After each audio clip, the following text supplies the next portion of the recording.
தோன்றும் அதையாவும் பேச பல ஜென்மம் வேண்டும். ஏழு ஜென்மம் ஒன்றாக சேர்ந்து உன்னோடு இன்றே நான் வாழ வேண்டும். காலம் முடியலாம், நம் காதல் முடியுமா? நீ பார்க்க பார்க்க காதல் கூடுதே.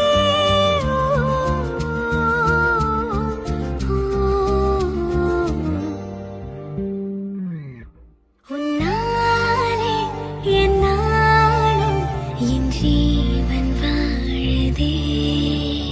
சொல்லாமல் உன் சுவாசம் என் மூச்சில் சேருதே.